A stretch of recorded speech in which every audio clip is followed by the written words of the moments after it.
Well, it's wonderful to be here with you today, Graham. I've long admired your work. You're prolific. You're a big name and somebody who's done a lot of great work in all things strategy. You push the frontiers of both thinking and practice. You're an avid learner and you have some provocative, stimulating views. And that's exactly what I want to hear today in this conversation. But before we dive into that, I want to welcome you to the show. Welcome.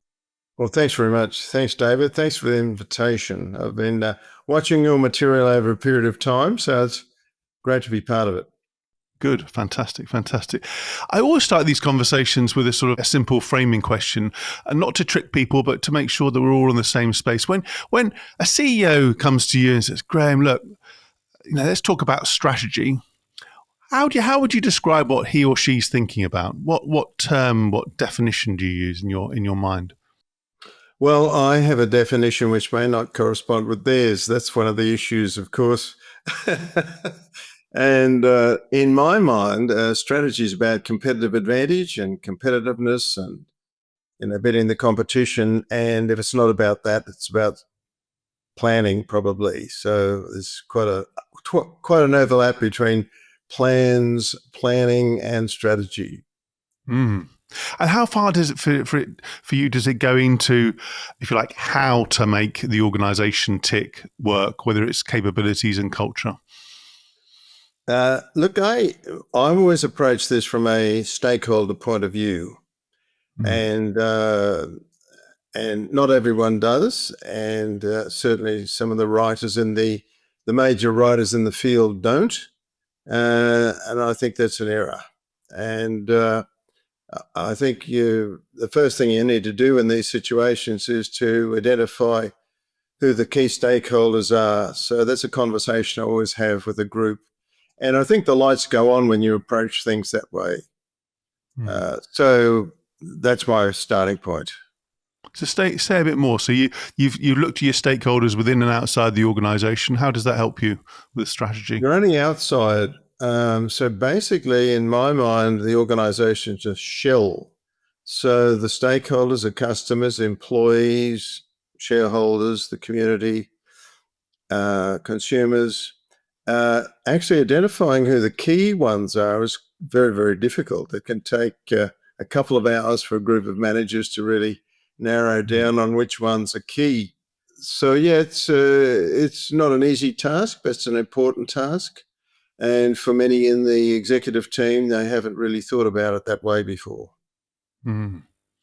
And In then I fact, a guess lot you of have to people think. think that strategy is about operations, and this is where the overlap happens, because managers are trapped within their organizations. When they look around to how we're going to be competitive, their natural tendency is to look at operations, in other words, not outside in, but inside out. And that's the important flip in strategic thinking. Looking from the outside in, forget about where you are inside looking out. Yeah, love that. Love that. Well, let's continue that theme and sort of with a more outside in, I guess, perspective. If we'd woken up just today and we've been asleep for the last, say, 10 years, even though, we both look very young, we've both been around for a while. What would you call out as the sort of top one or two big shifts in strategy practice beyond, you focus on stakeholders, rightly. But what else would you call out and think, wow, yeah, you missed that? Well, we'll start with stakeholders because in 1984, a book by Edward Freeman called Strategic Management, A Stakeholder Perspective was published. And at the time I was working at the University of Alberta, I was a professor there. I must have had a pre-publication copy because I wrote 1983 in my book. I write a date on every book I get at the date I get it. Now, I ignored that book for about a decade because I was captured by the textbooks at the time on strategic management, which didn't talk about stakeholders. And then Michael Porter came along and he didn't talk about stakeholders. And then I read his books, Competitive Strategy, Competitive Advantage of Nations, no stakeholders mentioned. And I came back to it because as I work with organizations, managers and so on, I could see the logic of it. I could see that really what was missing was that outside in perspective, that you were dealing with different interest groups and so on. So that's number one, I think. I think there's another thing that occurred to me at one point was, and it came out of when I did my PhD years ago, it was about dependencies, power relations. Mm. But that led me to think about exchanges that occur between organizations and between an organization and stakeholders. So there's two sides to these Mm. relationships. Mm. There's what the organization wants from the stakeholders and what stakeholders want from the organization.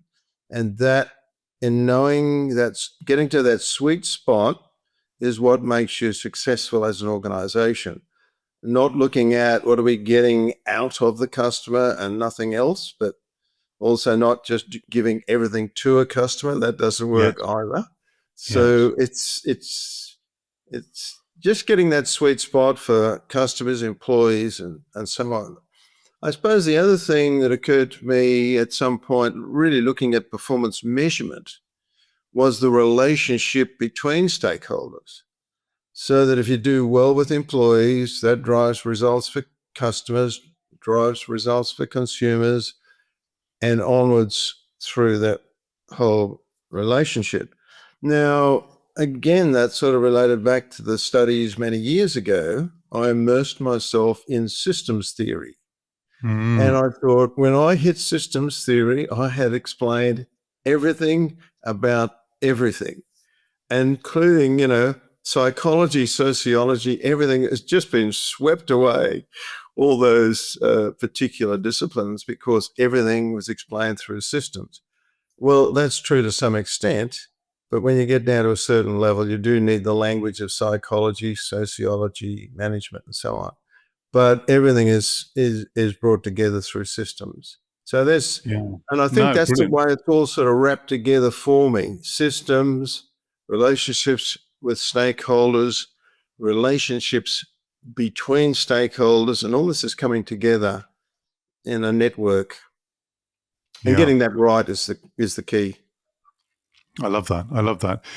It's one of my frustrations that there isn't more integrated thinking in this way, because you see people in all, organizational psychology and everything that goes with that, and you ask them about, for what aim, what does it get you in terms of strategy, and it's like they have a nosebleed. I exaggerate.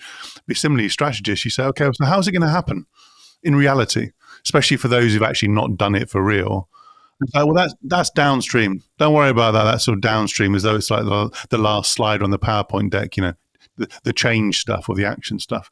Let's just bring this right back to here and now. There are many companies who have, I guess, moved away from explicitly talking about their wider impact and their purpose. And we all know, however, with that stakeholder lens, that profit and purpose, or profit and more wider impact, need to be integrated in a way. What's your take on that debate? I guess we've seen some shifts in recent years from being quite separate, it's all about profit, to being all about purpose. And some CEOs have been fired on the back of, hey, you need to come deliver more for shareholders, or you need to deliver more for the environment, or whatever other issue. How does that topic sit within the framework you just talked about? Well, it's always a balancing act, I think, David, as to how these things work out. And of course, the other thing is the balancing act changes over time, so that in 2024 it might look like this, and in 2025 it can shift, and and I think that also time has these things flowing as well. Mm. But the Business Roundtable in the US in 2019 came to a fundamental conclusion, which was the purpose of any corporation is to look after the best interests of its stakeholders. Oh, not so much. Well, they did actually phrase it that way, but we've got to go back to even a bit further. The responsibilities of directors is to look after the best interests of the corporation. Now, that's Mm. important, because a lot of people think a board is to look after the best interests of shareholders. It's not. It is not. And that's not in corporate law, except in maybe Delaware, which is one jurisdiction in the whole of the world. It's about looking after the best interests of the corporation or the company. Now, what's in the best interests of a company? Well, that's when the round table said the best interests of the company are served by looking after stakeholders. And so from Freeman's book in 1984 to 2019, the concept of stakeholders now became center stage. Mm. So I'm not sure I'm answering your question, except that now I think all executives, all directors globally are now thinking that way. And that's a Yeah, big I shift agree. from, No, I you agree. know, profit maximization. The problem with profit maximization, and there's nothing wrong with chasing profits, is the maximization bit. And I've looked into this over a long period of time. Maximization in what period of time is a question. And how would you know it was maximized anyhow? Yeah, I like the wording that Westfarmers, a company in Australia, uses, which is satisfactory returns to shareholders. Now, satisfactory, we can at least say satisfactory, we can put a number on it. yeah, Maximisation, we can't put a number on it. yeah. We can That's put a interesting. number on satisfactory because we can say it was 10% last year, it's going to be 15% this year because circumstances have changed. That's satisfactory. And then we can use satisfactory for employees and other stakeholders as well. So I think it's a much better way to think about it because satisfactory changes over time. But if you Mm. really wanted to maximize profit in 12 months, you wouldn't spend money on advertising, you wouldn't spend money on training, you wouldn't spend money, and you really would screw the employees as far as wages are Yeah, concerned. But you wouldn't have a company in 2 years' time. So yeah, that concept of maximization, I don't think, it, practically, it's a nice concept on a graph, but yeah. practically, it's a different story. No, that's a great point. That's a great point. Coming even further to the modern day, artificial intelligence is a topic I know you're absolutely fascinated by, and you've written about in many places. Yeah. And it's interesting. I've used artificial intelligence for a number of years in different projects and so forth, with some success, some failure, quite a lot of learning. I'm curious about, in a nutshell, before we dig deeper, you know, when you think of artificial intelligence and strategy as a practice in companies and other entities, what are the words that come to mind when you sort of think of artificial intelligence and strategy? What are the immediate emotions, feelings, reactions? What are the words? Well, I think I'll give you a little bit of background first, but I'll give you the emotions and feelings, if you like, first up. First thing is, I think it's exciting. I think this is a wonderful, wonderful future we're facing. To be able to get uh, something, a technology, to do a lot of the hard work is great. I think of generative AI as a brainstorming from the rest of the world. So if I want to get some ideas about something, instead of sitting down with a group of managers as a first cut and spend a bit of time sort of nutting things out, I can go over and say, well, what do you think the key strategic issues are for a book publisher in 2024 or 2025, as we are now? Mm, Put that in, come back with a list. You go, wow, actually, I wouldn't have thought about that. That's a mm, good, that's a good point.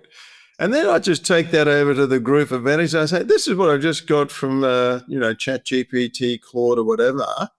And what do you think about this? And they go, hey, actually, that's not bad. What? And they mm, go through that list. I mean, you've now got an assistant with pretty amazing capabilities at your fingertips. But to go back a little bit, how I got involved in all this, about 30 years ago, what happened was expert systems came along. And expert systems got me very excited because I could see that we could model the way experts made decisions, and then a less expert person could make a similar decision to an expert. For example, mm, if I modeled the way a doctor diagnosed someone's health, and I modeled that. I knew all the what if and so on with the expert system. If then is actually what happens. I could then give this patient could come to the receptionist and have that. They could be diagnosed by just asking a series of questions and feeding it into the computer and say, look, I think you're probably okay, or you need aspirin, or we'll send you to a specialist. Now, actually, expert systems didn't go anywhere.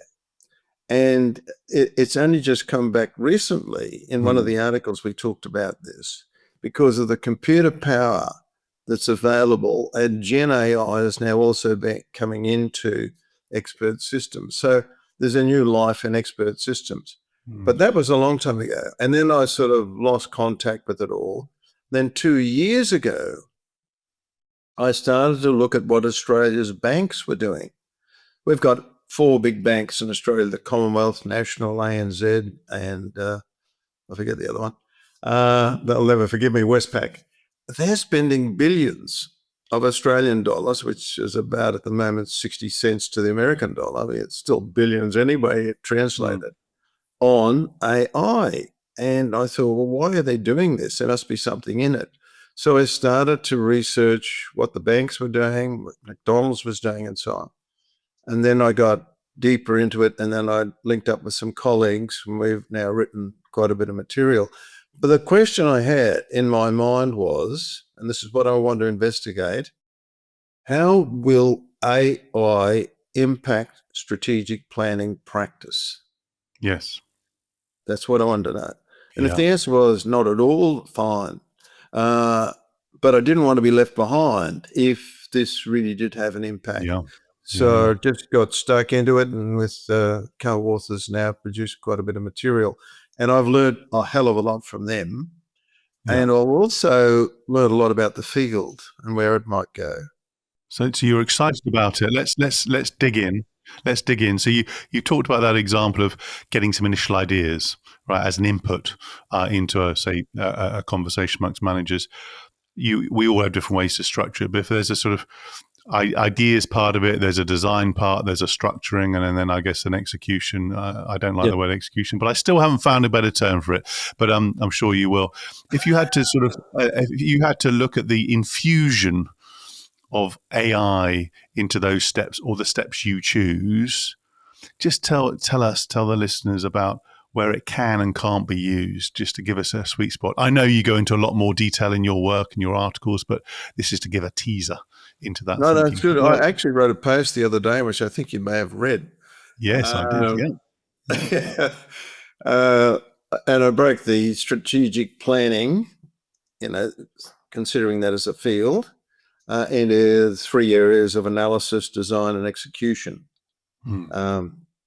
And so I think with analysis, I think it's really, really useful. I gave the example before of, what might be some of the issues in our industry. What's, so that sort of analysis. Who are our key stakeholders? I've done that as well as a starting point for a group to then say, actually, that's not a bad list. Then the design part, which is, where do we go from here? Then I think that's an area where it will have limitations, because when it comes to the crunch, executives have to make a decision. AI is not going to do that. Gen AI, unless you want to go completely robotic, and we're a long way from that, we can get the analysis, we can get the background, we can brainstorm the internet, which is what ChatGPT and others can do for you. Brainstorm the internet. And think about it, that's pretty powerful stuff. You got a massive assistant over here helping you to, get some material together. Now, you got to check it, by the way, because it can make awful mistakes, but I'll tell you, that's another story. But you can, so bring that in. So the analysis part, I think, is going to be fantastic. And I recommend that. If people aren't using Gen AI for analysis, they're missing the boat. Yeah. But then we come to, okay, what are the options? How are we going to have a competitive advantage? Where do we stand as an organization on customer service, product range, price, product quality, and so on. Are we going to be a Toyota, or are we going to be a Rolls Royce? Yeah. That's that positioning material. That's the executive. That's not being taken away from any management group. So that isn't changing. But I think the strength of that decision making will be improved by having better options. So that's one of my Yes. what I'm thinking. And I Now, guess you can also use it carefully by putting in an option and not only debating amongst yourselves, but also using the tool or tools to challenge it. Again, with some, I've seen that being used as well. But option generation, I too have seen that. I've seen people use it, and I thought it's either too limited or it can skew you in a certain direction. And frankly, you do have to do your own thinking with all those inputs and stimuli. It's terrible. You got to do your own thinking, isn't it? Shocking. Tiring. I What's thought the it was all world about coming doing. to? We've got to think. Now, the execution part is, well, I mean, execution or implementation. I don't know, you didn't like execution, but I know people don't like implementation. So I think the execution or implementation part is such a big area. You can think about a number of areas where it might be useful. I have a case study which I've completed with a colleague showing how to develop KPIs for a particular business. And the way ChatGPT in this case, or Gen AI in general, was able to come up with a scorecard which was every bit as good as the 12 execs in the room, blew our minds. Now, this is Wow. what's important here. In that case, the executives had the data, right? They had, this is what it was. Break it down briefly. 70 measures, let's choose 10. They ended up with 15. The 10, let's say the 15, the final list, were those that were most appropriate to measuring the performance of the organization. So we put, and now just remember, when the executives are making that choice, they're looking at numerical values like customer satisfaction related to sales related to profit, and so on and so forth. So they've got the ability to look at correlation and causation in those numerics. We put no numerical values, simply the descriptions of the 70 measures into ChatGPT and said, give us the 15 most relevant. 10 of the metrics that the managers chose was chosen by ChatGPT, and the 5 that ChatGPT didn't choose were every bit as justifiable as the 5 that the managers chose. Now, And just how, remember, I'm curious, sorry to dig in, how much did you have to feed in terms of the description of the organization and so forth, as well as the 70 measures? not much. Not much. But this is the thing that blew my mind. There were no numerical values put into ChatGPT. Yes. Yeah. Whereas the managers are looking at, well, when that number went up, that number went up, that number, okay, so I'll choose that one, and that one. ChatGPT is looking at the words. I still can't get over it. So what do you think happened? I mean, I'm showing perhaps my ignorance on some of this. Do you think it clearly has scraped the insight and information from companies all around the world on the most impactful KPIs, and obviously you then given it specific information from that company, and it's selected the ones that thinks, yeah, I mean, fascinating. It's quite amazing. I have to give it more testing, but honestly, that I'm still Because in one thing shock. I'm being curious about is the predictive power of AI generally, and I guess specifically or more narrowly Gen AI. Because going back a few years, I used a lot of it, or at least with colleagues who are more expert, on sort of I call optimization questions, how to improve spend, how to improve optimization of the not operational areas. When it comes to sort of predictive views, and I guess when it comes back to KPIs, the sort of more leading indicators, how well do you think it fared in giving a view as to what you should be looking at in the future, as opposed to current or lagging. And as you know, it's looking at material that's out there already. Yeah. So I think this is where it's limited in certain ways. But I think the word prediction has got a couple of connotations here. So I've written an article in HBR which is about how you can use the relationship between stakeholders to predict results. So if you think of, if I do well with employees, I do well with customers, then consumers, and ultimately with shareholders, then if I see results that are going south with employees, e.g. employee turnover, one example, really bad, if I don't correct that, I know that will impact customer service, will impact sales, will impact, and you go through the model. Yeah. So in that sense, a stakeholder approach on a scorecard has got quite strong predictive capabilities. But that's different from saying, if I look at the state of affairs now, how can I predict the future? And take, for example, in an industry, I think that's where a lot of managerial judgment and experience comes in. So I think that'll always been required. Fascinating. I mean, you talked about KPIs, and I'm a big fan of incentives because I think incentives can make or break, obviously, how well people act in particular situations. It's human behavior after a while. Absolutely. Yeah. What else would you call out on the execution? We've seen very bad examples here in Australia of in the banking system of selling insurance policies, and they've cut corners. They've even sent premiums to people that died and all this sort of stuff. I mean, it's awful. But, it's all about incentives. People will follow that incentive system. And so if you want to know how people are going to behave, just look at the incentive system. Experimentation is a topic that we read about. Some people even do. They don't just talk about it as a sort of clever term. And I know you've written about and talked extensively about the power of digital twins. So I'm keen to hear, again, for people listening, thinking, okay, how do I fire up my strategic practice, my implementation? Give us a sort of précis of the power of digital twins. Well, digital twins, I was very lucky to work with, and then working with Gana Pogrebna. She's a professor in Australia. She's also from Ukraine. And she's the expert in the area. And so we linked up to see how what she was doing could be applied to strategic planning, business strategy. And what excited me when I heard her speak at a conference was, this is what we've been looking for a long time.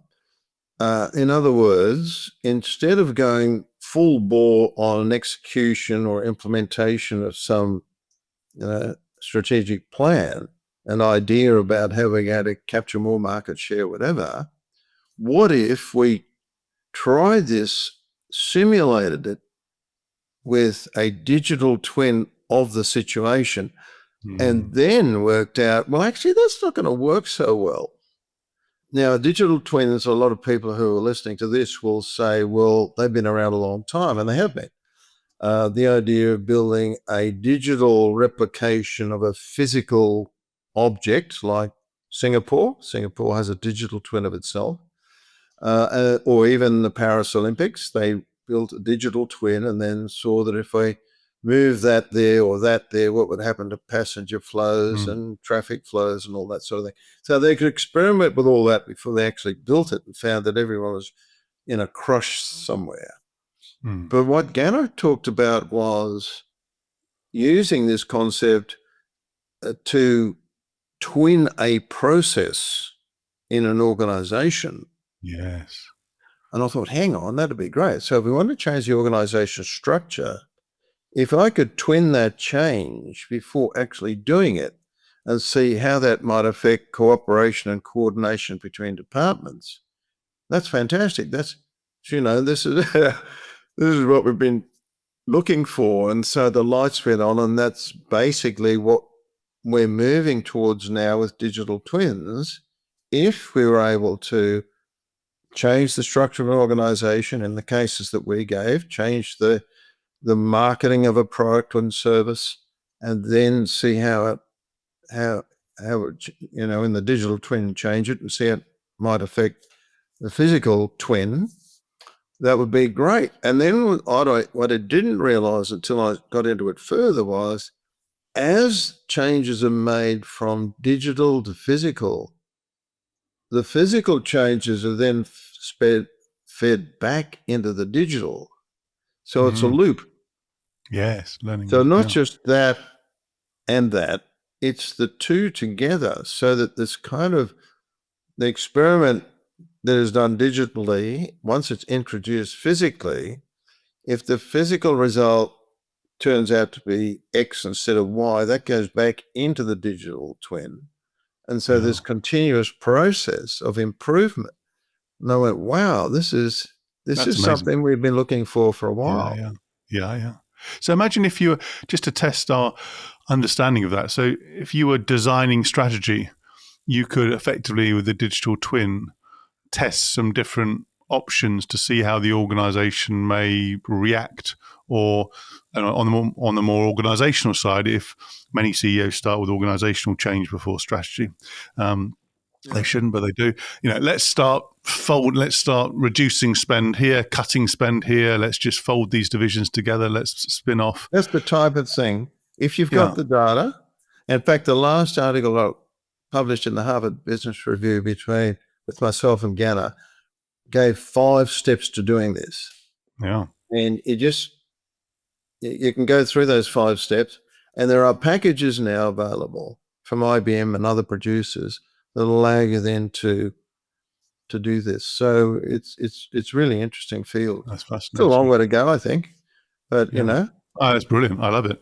I mean, another shift we're seeing is organizations that are, I guess, distributing more responsibility, more autonomy to people. Corporate centers becoming smaller or perhaps more strategic, actually doing their job right. And I guess one of the arguments I've written about and advised on is you need people more capable of actually using that responsibility wisely. Tell me something new, David. But it's one thing to just distribute it. The other thing is how to use it, because effectively many people have been overly managed for years. Do as you're told, sit in the box, optimize. I was curious, therefore, one of your pieces talked about where strategy should start and stop. So imagine you're a business unit or a geographical division or a function. Surely it has to be clear on its contribution to strategy. If you had to ask the question of that leader of that group, okay, how are we contributing to the group strategy? You'd hope that she or he will be able to answer that succinctly. So doesn't that entity need its own small s strategy in order to be able to do that? no. Interesting. Now I'll make a distinction here between functions and business units. Okay. Functions are HR, finance, Yeah. Yeah. operations, marketing, sales, and so on. Now there are functions within an organization. The last thing I want to see is HR strategic plan, a HR strategy, an IT No, strategic I get it. plan. But you'd want them to be able to And I'll tell you trace the line why. between their functions and the strategy of the organization, right? You'd want Yeah. them to do that. So what it is, this is the way I think about it, right? Think about it this way. Step 1. Here we are at the organization level. Who are the stakeholders? Employees, customers, suppliers, and so on. Now we will have strategy for each of those stakeholder groups, and the whole organization will have a direction through those relationships. And it'll have a purpose and all those other wonderful things. Now, when you go from the organization level down to the functional level, what I would like to see and what I encourage is don't use the word strategy again. You have a HR plan, an IT plan. It's an operational plan. The strategic plan is that one out there on the organization's skin. Everything else after that is an operational plan, not a strategic plan. So I would encourage every organization then not to use the term HR strategy. We have an employee strategy. That's important. An employee strategy is to attract the best, the sharpest, the Yeah. whatever Yeah. Yeah. you want to describe So them. you'd include business units that have a P&L. Business You units would have a are different. strategy. Yeah. They do have a Yeah. strategic plan.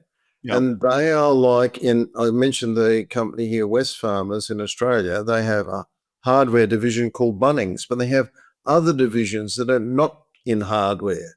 Each of those entities need a strategic plan Yes, I agree. because they I agree. operate in different Yeah. industries Yeah. Yeah. and they have different competitors. That makes complete sense. Yeah. Yeah. Now, you might go back to the early days of Porter's writing. He talked about corporate strategy, which was the organization. He talked about business strategy, which was for the business units. But that doesn't apply to all the other functional No, I areas. agree. I agree. That's where I think a lot of confusion occurs around the word strategy I because it agree. just gets overused. That's that. If we just, by the way, that article you're referring to became most popular for several weeks at HBR. So there's a real thirst out there for keeping it simple. So Mm. anyhow, No, I agree. that's I how I applaud you keep it for that. simple. Let's flick from the organisation to the more individual and the more personal. It's a topic that interests me, and I practice it with my clients. I'm curious about how you use strategy yourself, Graham. So, if you had to look over the last year, what were the most important strategic choices you made that you'd like to share? Well, I think one of the strategic choices was to follow up on AI. Mm. Now, why was that a strategic choice? I had the choice of saying, well, no, it'll go away, it'll disappear, it'll just be a flash in the pan. So that was a strategic choice. I think the thing about thinking strategically, first of all, I'd say this about people in organizations. Everyone is a natural strategist. Now, that might seem strange to a lot of managers that look down the Yeah. people in the organization. But I don't know whether you've seen a 2-year-old lately, but I tell you what, that 2-year-old knows how to manipulate that mother or father, Yes. right? They're born strategists. We know how to get what we want. Now, what happens is that, and people can be very strategic outside of work and not strategic or not Yeah. appear to be strategic inside of Yes. work. You ask them about how they approach their fishing or their golf, and they will tell you Yeah. strategically how it Brilliant works. point. Right. You bring them into the organization, they go, what do you want me to do? Yeah. Like, It's like they've you been tell me like a and I'll do it. straitjacket, like dulled. Yeah, Yeah. that's right. Strategic. Because they're not really that involved. They're not really that interested. But if you ignite that strategic spark, which is, sort of somewhere down there, it'll come up. So Love that. Love that. I think we're natural strategists. We have to suppress it or it gets suppressed by situations. So I've got a little bit off the point here, but I No, I think love that. I love that. I just think that rather than think of people having to be made into strategists. I think we They're just born. have to find where it is. It's there somewhere. Yeah. Yeah. Bring it out. Yeah. In a nutshell, what's your biggest superpower as a person? Uh, Look, I used to tell my kids when they were growing up, and they get very easily distracted. I used to have a laugh at them. I said, there are three things important in life, kids: focus, focus, and focus. And I'd say that's probably my superpower. And once like my routine in the mornings is to get up at 6 o'clock, 5:30. I'll have something in mind I want to write for an hour and a half, which is my gymnasium, and then I do some exercise. I should stress, but and then I do that. But that's just being focused on uh, on what I want to do. I do have a routine also of just setting myself a little problem before I go to sleep, and lo and behold, that'll be solved in the morning. The Oh, you subconscious. set yourself a problem before most people clear their Yeah, mind. That's no, fascinating. You set not a yourself a problem will problem. keep me awake. No, that's too big a problem. But a problem like, how would I start that article, or would it start better that way, or could it be that or that? And then I just leave it. I'll leave it. Nice. In the morning, it'll come out that, oh, obviously we should write it that way. But Oh, I I don't love set that. myself a problem like how am I going to finance acquisition No, no, no. of I the get next that. I get house. I that. think I'll be lying awake there thinking where's the Yeah, money yeah. going to come Something you from. can noodle. But And in how? that, so that's one of my. So that I would say focus. And you asked the second part of that question, which was what was the second part about? Not so my weaknesses or something. Well, no. I mean, you draw. I was a superpower and fascinated by. Yeah. What would you call out as your biggest weakness? Yeah. I think actually adopting new technology. I Hmm. am. I've you know I've still got a phone that I could probably get another model up from. I'm a slow adopter of technology. Now that can be an advantage sometimes when the technology doesn't work so well. Uh, Even though you're digging into AI and its yeah, application to I strategy, know. It's a that's contradiction. fascinating. I do this. Yeah, yeah. I love that. I love complexity and contradiction. But And I if you, think the I think yeah, the I think this is the aspect about focus. If something is working and it's working to meet the task at hand, I'm not one for going out and saying, "Gee, Apple's just got a new phone." No, I don't need a new phone. The phone I've got is doing what I want it to do. yeah, Whereas my wife is more inclined to say, let's have a look at this new phone. Get the new phone. There's a new computer out. We should be getting you this, that. So I think I'm very happy to leave the technological yeah, changes like that to someone else. And I'm lucky that Margaret can do that.